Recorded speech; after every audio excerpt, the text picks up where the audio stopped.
নমস্কার, শুভ সন্ধ্যা। Weekend almost শেষের দিকে, বাট আশা করি সবার উইকেন্ড ভালো গেছে।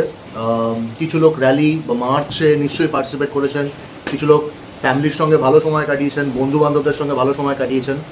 তো না, আমি আজকে আরজিকর নিয়ে কোনো কথা বলতে আসিনি। আমি কখনোই বলিনি। আমার নিজের একটা ওপিনিয়ন আছে, আমার নিজের একটা ভিউ আছে, সেটাকে অবভিয়াসলি আমি ব্যাক করি। কিন্তু আমি চিরকালই বিলিভ করি আমি সেই বিষয়টা নিয়ে কথা বলবো যেই বিষয়টা নিয়ে আমার একটু হলেও জ্ঞান আছে, একটু হলেও পড়াশোনা আছে।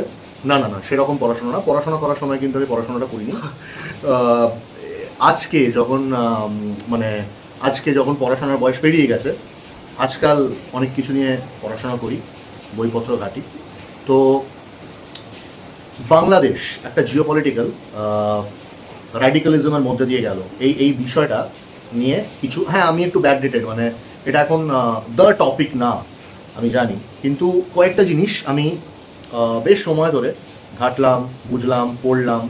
আর তারপরে আপনাদের সঙ্গে ভাবলাম একটা ডিসকাশন করা যাক। এবার অবভিয়াসলি যদি এটা আপনার গো টু টপিক এখন না হয়, তাহলে প্লিজ কিপ স্ক্রোলিং, আপনার পছন্দের টপিক আপনি পেয়ে যাবেন। কিন্তু যদি কারো এই ব্যাপারটা নিয়ে ইন্টারেস্ট থাকে, তাহলে নিশ্চয়ই শুনবেন, শেষ অবধি শুনবেন। আশা করি কিছুটা আপনার বলতে গেলে I will leave you guys with a few thoughts. আমি কিন্তু কোনো স্টেটমেন্ট এখানে দেবো না, আমি শুধু I will be leaving you guys with a thought. ঠিক আছে, বাকিটা আপনার উপরে। বিকজ সবাই যারা ফেসবুক ঘাটে, আমি বিশ্বাস করি যাদের আশা করি তাদের মস্তিষ্ক আছে, তারা ভাবতে, বুঝতে, ঠিক ভুলটা বুঝতে জানেন। তো আপনারা নিজেরাই শুনুন, ভাবুন, বিচার করবেন।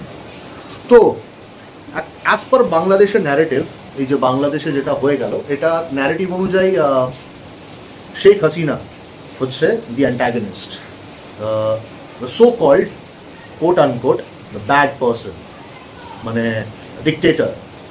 এই ন্যারেটিভটা কতটা ঠিক, কতটা ভুল, আর আসলে ব্যাপারটা কি, সেটা নিয়ে আজকে একটু ছোট্ট একটা ডিসকাশন করবো। বেশি সময় নেব না, অলরেডি 2.5 মিনিট পেরিয়ে গেছে। আপনাদের নিশ্চয়ই অন্য কিছু কন্টেন্ট দেখার থাকতে পারে, তো আমি খুব জলদি একটা সংক্ষেপে ডিসকাশন করব। প্রথমত আপনাকে জানাই, সালটা হচ্ছে 2022। বাংলাদেশের তট থেকে কিছু দূরে একটা আইল্যান্ড, অনেকেই নাম জানেন, সেন্ট মার্টিনস। সেন্ট মার্টিনস একটা খুব স্ট্র্যাটেজিক্যাল পজিশনে কিন্তু লোকেটেড। সেই সেন্ট মার্টিনস আইল্যান্ডটাতে নিজের মিলিটারি বেস বানানোর জন্যে ইউনাইটেড স্টেটস শেখ হাসিনাকে অ্যাপ্রোচ করে যে সেন্ট মার্টিনস আইল্যান্ডটা আমাদের লাগবে, এটা খুব স্ট্র্যাটেজিক্যালি আমাদের জন্য সিগনিফিকেন্ট হতে পারে, আর এই আইল্যান্ডটাতে আমরা নিজেদের আর্মি বেসেস বানাতে চাই। তো বাংলাদেশ হতে পারে থার্ড ওয়ার্ল্ড কান্ট্রি, কিন্তু বাংলাদেশের অবস্থা অবভিয়াসলি পাকিস্তান বা শ্রীলঙ্কার মতো না। I am not drawing কম্প্যারিজনস, but আমি নাম্বারস দিয়েই বলছি, Bangladesh is in a far better situation, or rather was in a far better situation back in 2022। তো শেখ হাসিনা ব্যাপারটা স্ট্রেট অ্যাওয়ে না বলে দেয় যে এটা সম্ভব না। তো আমেরিকা এমন একটা দেশ, আমেরিকা কিন্তু ঠিক না শুনতে পছন্দ করে না। এটা অনেকেই যারা একটু জিও পলিটিক্স নিয়ে ঘেটেছেন, মিডল ইস্টে গত 30 বছর ধরে কি চলছে এগুলো যারা ঘাটেন, তারা জানেন আমেরিকা কিন্তু না শুনতে পছন্দ করে না। আর আমেরিকা কিন্তু নিজের ইন্টারেস্টের জন্যে পৃথিবীর যে কোনো কর্নারে একটা সিভিল ওয়ার তৈরি করতে মানে এক্সপার্ট বা প্রো। আর একটা সময় ছিল যখন আমেরিকা নিজের ইন্টারেস্টটা স্ট্রেট ওয়েতে পেত না, তখন কিন্তু America use to declare war. But দিনকাল চেঞ্জ হয়েছে, এখন অনেকগুলো নিউক্লিয়ার স্টেট হয়ে গেছে পৃথিবীতে। আর এছাড়া আমেরিকা কিন্তু এখন পৃথিবীর সেই বিগ ব্রাদার নেই, কিন্তু এখন ইস্টে চায়না একটা পাওয়ার সেন্টার। রাশিয়া আগের মতো না হলেও রাশিয়া এক্সিস্ট করে, ঠিক আছে। এছাড়া ইন্ডিয়াও একটা গ্রোয়িং পাওয়ার সেক্টর, একটা বিশাল বড় গ্রোয়িং পাওয়ার সেন্টার। আর খুব পুরনো কথা না, কয়েকদিন আগে আপনারা জানেন যে আমেরিকা না করা সত্ত্বেও ইন্ডিয়া কিন্তু রাশিয়া থেকে ক্রুড অয়েল ইম্পোর্ট করে, আমেরিকা না বলা সত্ত্বেও। তো আমেরিকা বুঝতে পারছে যে তার পাওয়ার সেন্টারটা কিন্তু কোথাও না কোথাও ডিসরাপ্ট হচ্ছে, আর সেটা কিন্তু আমেরিকার খুব একটা পছন্দ না, আর কোনো সময় পছন্দ ছিল না। তো যে কারণে একটা স্ট্র্যাটেজিক পয়েন্ট অফ ভিউ দিয়ে আমেরিকা চায় এই যে ইন্ডিয়ান ওশানে একটা নিজের স্ট্র্যাটেজিক পজিশন যদি থাকে, তাহলে ওনাই এই পাওয়ার সেন্টারটাকে, যে ফার ইস্টের যে পাওয়ার সেন্টারটা, এটাকে কোথাও না কোথাও কন্ট্রোল করতে পারবে। সেটা 2022-এ ও চেষ্টা করেছিল, সেটা কিন্তু হয়নি। মানে বাংলাদেশ সেন্ট মার্টিনস দিতে নারাজ হয় আর না বলে দেয়। তো আমেরিকা 2022-এ যখন বাংলাদেশের থেকে খালি হাতে ফেরত যায়, শেখ হাসিনা মানা করে দেয়, তো আমেরিকা আজকের যুগে সিভিল ওয়ার ক্রিয়েট করার জন্য কি করে সেটা আজকে আমরা ডিসকাস করবো এখানে। আর সত্যি কি Sheikh Hasina is the dictator? তো 2022-এর ঘটনাটা আপনাদেরকে জানালাম। এবার 2018-এ শেখ হাসিনা যে বক্তব্যটা দিয়েছিল, যে বক্তব্যটা আজকে ভেঙে চুড়ে, যেরকম আমাদের ইন্ডিয়ান মিডিয়া করে থাকে, ভেঙে চুড়ে বারবার প্লে করা হয়েছে, যে ফ্রিডম ফাইটারের ফ্যামিলিরা যদি ফ্যাসিলিটিস না পায়, তাহলে কি রাজাকারদের ফ্যামিলিরা পাবে? এই স্টেটমেন্টটাকে বারবার চালানো হয়েছে। আর মাস বা স্টুডেন্টসদেরকে উস্কানো হয়েছে যে তোমাদেরকে রাজাকার বলা হচ্ছে। আসলে 2018-এ শেখ হাসিনা বলেছিলেন যে আমি নিজেও এই ফ্রিডম ফাইটারের যে কোটাটা আছে এটার খুব একটা সাথে না, কিন্তু বাংলাদেশের একটা হাইকোর্ট আছে, তাদের ডিসিশন অনুযায়ী এই ফ্রিডম ফাইটারের যে কোটাটা, যে ফ্রিডম ফাইটার যারা মানে বাংলাদেশের স্বাধীনতায় বা মুক্তিযোদ্ধা যারা, তাদের ফ্যামিলিদের জন্য একটা কোটা বা একটা আরক্ষণ বা একটা রিজার্ভেশন করা, এই জিনিসটা শেখ হাসিনাও বলেছিল যে তিনি বিপক্ষে এতগুলো বছর পরে। কিন্তু যেহেতু বাংলাদেশের হাইকোর্টের ডিসিশন এটা, তো শেখ হাসিনার কিছু করার নেই। এটা কিন্তু শেখ হাসিনা 2018-এ বলে দিয়েছেন। তো আজকে যে বিষয়টার জন্য শেখ হাসিনাকে কর্নার করা হচ্ছিল, যে শেখ হাসিনা এটার পরে, শেখ হাসিনা কোনোদিনই এটার পরে ছিলেন না। আর আজকে শেখ হাসিনাকে এই যে নিজের ন্যারেটিভটাকে রাখার বা নিজের অপিনিয়নটাকে রাখার জায়গায় দেওয়া হয়, ঠিক আছে? তো বাংলাদেশের কিছু সংগঠন, ঠিক আছে, বাংলাদেশের কিছু সংগঠন যারা এই যে পুরো এই মাস হিস্টেরিয়াটা ক্রিয়েট করেছে। তো বিষয়টা শুরু হয় 2024-এ যখন আমেরিকা, কারণ 2023-এ আমেরিকা কিন্তু খুব একটা সময় পায়নি, কারণ America was busy creating civil war in 2 patches ইন্ডিয়াতে। এক হচ্ছে ফার্মার প্রোটেস্ট, সেখানে কিন্তু সিআইএর ফান্ডিং ছিল, যে কারণে অনেক হরিয়ানার পাঞ্জাবের ফার্মাররা এসে বলেছে আমরা জানি না কত লোক ঢুকে পড়েছে এখানে, এসে ঝামেলা করছে, কোথা থেকে ফান্ড পেয়েছে, কোথা থেকে অস্ত্র পেয়েছে আমরা জানি না। তো America was busy funding the farmer protest of India, and secondly America was also busy funding a lot of mass revolts in India in different patches.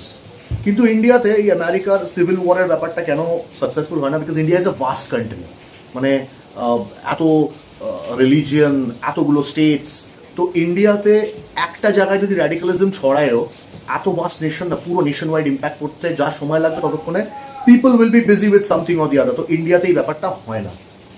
কিন্তু বাংলাদেশ তো বাংলাদেশ, ল্যান্ড ওয়াইজ বলুন বা জনসংখ্যা ওয়াইজ বা রিজন ওয়াইজ বা demographic ওয়াইজও কিন্তু বাংলাদেশ অনেকটা সীমিত। তো বাংলাদেশে এই সিআইএ ফান্ডেড, ঠিক আছে, ওখানকার কিছু ইসলামিক সংগঠন আছে যারা অ্যাকচুয়ালি কিন্তু সিআইএ দ্বারা ফান্ডেড, তারাই স্টুডেন্টদেরকে ভড়কায়, এই ন্যারেটিভটা দেয়, স্টুডেন্টদেরকে উস্কানো হয়। আর স্টুডেন্টদের সাথে সাথে কিন্তু প্রত্যেকটা পদে একটা করে ফেস সামনে আসা আপনি দেখেইছেন হয়তো। প্রত্যেকটা সময় এই স্টুডেন্ট সংগঠনের ফেসগুলো কিন্তু সামনে উঠে এসছে, এক একটা সেলিব্রিটি বা এক একটা বাংলাদেশের বড় ফেস, ঠিক আছে। আর ফাইনালি এত কিছুর পরে Sheikh Hasina when she had to flee the country, মানে যখন দেশ ছেড়ে, বিকজ আর কোনো রাস্তা থাকে না, যখন দেশ ছেড়ে তাকে পালাতে হয়, ইন্ডিয়ায় এসে আশ্রয় নেন। আপনি একটা কথা বলুন, ইন্ডিয়া শেখ হাসিনাকে কেন আশ্রয় দেবে? কিন্তু দিয়েছে। কেন দেবে? কারণ কোথাও না কোথাও এই ন্যারেটিভটা কিন্তু ইন্ডিয়ার ইন্টেলিজেন্সও জানে, ইন্ডিয়ার হেড অফ দ্য স্টেটও জানে যে এই পুরো ন্যারেটিভটা কারা ফর্ম করেছে। কিছুদিন আগে ইন্ডিয়ার সঙ্গে হয়েছে, আর এটা আমেরিকা সবসময় পৃথিবীর যে কোনো জায়গায় করে থাকে যেখানে তাদের পলিটিক্যাল বা পাওয়ার সেন্টার ইন্টারেস্টগুলো থাকে, ঠিক আছে। তো ইন্ডিয়ার সাথেও এটা হয়েছে।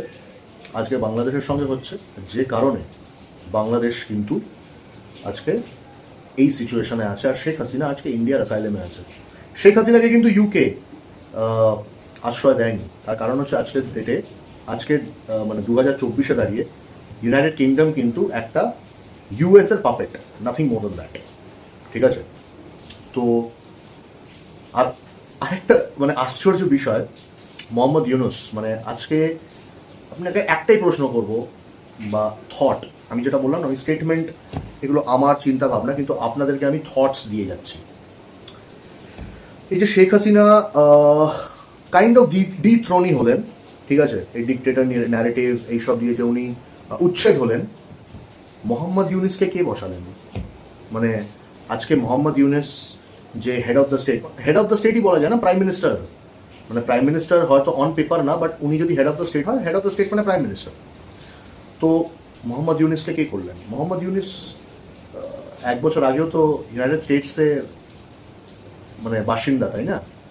নোবেল প্রাইজটা দিয়েছিল কে by the way for peace? America. আর আজকে বাংলাদেশের হেড অফ দ্য স্টেটকে মোহাম্মদ ইউনুস। তো এটা কি ভাবা খুব মুশকিল যে মোহাম্মদ ইউনুস সে সাহায্যে আমেরিকা এখন শুরু করতে চলেছে বাংলাদেশে একটা পাপেট গভর্নমেন্ট। আর হয়তো আমরা যারা ইন্ডিয়ানসরা বা আমরা লাস্ট 2-3 সপ্তাহ ধরে যেহেতু এই আরজি কর কেসটা নিয়ে অনেকটাই আচ্ছন্ন, আমরা হয়তো কিছু লোক দেখেছি, কিছু লোক দেখিনি। যবে থেকে শেখ হাসিনা ডিথ্রোন হয় আর যবে থেকে এই মোহাম্মদ ইউনুসের হেড অফ দ্য স্টেট হওয়ার পর থেকে হঠাৎ করে সেন্ট মার্টিনসের আশপাশে ইউএস নেভির জাহাজ কি করে দেখা যায়? মানে এই ফ্লিটটা কি হঠাৎ করেই চলে এলো? ইউনাইটেড স্টেটস থেকে একটা ফ্লিট যখন বাংলাদেশে বা বে অফ বেঙ্গলে আসবে তো সময় লাগে। তো বাংলাদেশে আজকে যেটা হয়েছে, হতে পারে এটা মানে it has been undertaken by the Bangladeshi youth, তাদের ঘাড়ে রেখে বন্দুকটা চালানো হয়েছে, কিন্তু গুলিটা আর বন্দুকটা কিন্তু আমেরিকার। আর আমি একদম আশ্চর্য হব না যদি আসছে কয়েকদিনের মধ্যে জানতে পারি যে সেন্ট মার্টিন হয়তো পুরোপুরি আমেরিকার মানে কন্ট্রোলে চলে গেছে। তার কারণ হচ্ছে আজকে বুঝতেই পারছেন শেখ হাসিনা তো আর পাওয়ারে ফেরার কোনো প্রশ্নই ওঠে না। তো যখন শেখ হাসিনা পাওয়ারে থাকবে না, আর এখন যখন Mohammad Yunus is looking after the state of affairs, তো ভেরি সুন অপোজিশন, যাদের কোনো অস্তিত্ব ছিল না দীর্ঘ বহু বছর ধরে, তারা অস্তিত্ব আসবে। আর তারা তো শরিয়া ল এমনিতেই ফলো করে বা শরিয়া লতে বিলিভ করে, ঠিক আছে? হিন্দুদের মারকাট তো শুরু হয়েই গেছে, দেখতেই পাচ্ছেন। আজকে মানে বাংলাদেশ থেকে ওয়েস্ট বেঙ্গলে শয়ে শয়ে, হাজারে হাজারে, লাখে লাখে হিন্দুরা আসার চেষ্টা করছে। বর্ডারে লোকজন পালে পালে দাঁড়িয়ে আছে ইন্ডিয়ার টেরিটরিতে ঢোকার জন্য, কারণ তারা জানে যে এখন যে গভর্নমেন্ট, যে সিস্টেম বাংলাদেশে চলছে, সেই সিস্টেম কিন্তু হিন্দু বা সেকুলার বিলিফের না, যেটা মোহাম্মদ ইউনুস দ্বারা এখন প্রচারিত হচ্ছে। মানে Mohammad Yunus is just a puppet, everything is being done by CIA, and trust me, CIA আপনি আইডিয়াও নেই, কিছু কিছু জায়গায় CIA is bigger than the president of United States. So আজকে বাংলাদেশে যা হলো, লিখেছে কিন্তু আমেরিকা, আর এটা লাভও পাবে আমেরিকা। শেখ হাসিনা উচ্ছেদ হয়ে গেল। শেখ হাসিনা ছিল বলেই এই যে টেররিস্ট অর্গানাইজেশনগুলো বা টেররিস্ট সংগঠনগুলো বা এক্সট্রিমিস্ট সংগঠনগুলো যারা এই স্টুডেন্টদেরকে অস্ত্র দিয়েছে বা উস্কেছে, এই সংগঠনগুলোকে কিন্তু শেখ হাসিনা কন্ট্রোল করে রেখেছিল, এগোতে দেয়নি। আর আজকে কিন্তু যাই হোক, অনেকগুলো থটের সঙ্গে ছেড়ে গেলাম আপনাদেরকে, but the bottom line is America, আমরা অনেকেই বলি China is a curse, we should get rid of China, but world politics বা ওয়ার্ল্ড জিও পলিটিক্সে যদি আপনি দেখেন না, সারা মানে জিও পলিটিক্সের হিস্ট্রি নিয়ে আমেরিকার থেকে বড়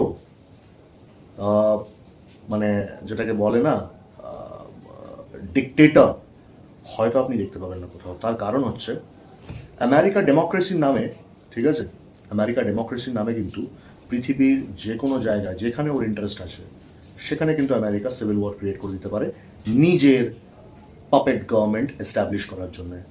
মিডল ইস্ট ডেকেডের পর ডেকেড ধরে জ্বলছে।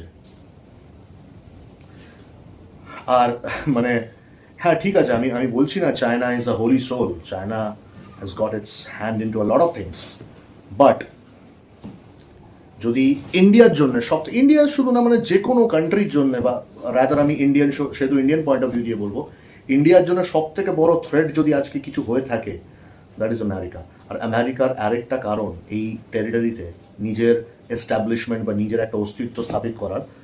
ইন্ডিয়া নিজের যেটাকে বলে না যে ওই আইল্যান্ড অফ, মানে যেটাকে ডায়মন্ড নেকলেস মানে হচ্ছে এই স্ট্র্যাটেজিক বেস পয়েন্টস ইন্ডিয়ান ওশনের চারিপাশে তৈরি করে নিয়েছে। চায়না নিজের পার্ল নেকলেস চারিদিকে ইন্ডিয়ান ওশনের এইভাবে তৈরি করে নিয়েছে।